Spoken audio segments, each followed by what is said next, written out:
तपाईँ र म आज एउटा गेम खेलौँ। म 5 क्लासमा पढ्दाखेरि साथीसँग चुरोट खाइरहेको थिएँ नि, अनि तपाईँले देख्नु भएको थियो नि। अनि देखेपछि केही गर्नु भएन।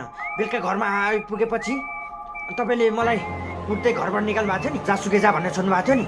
त्यसपछि मैले ढोका ढाकढाक ढाकढाक बाउ बाउ भन्दै थिएँ नि। तपाईँले केही गर्नु पर्दैन। तपाईँ छोरा बन्नु, म बाउ बन्छु आज। ओके, यो अन्तिम चान्स।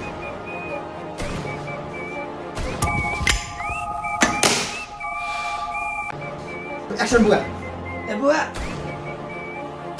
ए बुवा, ए बुवा, सुनिरहेको छु होइन होइन होइन होइन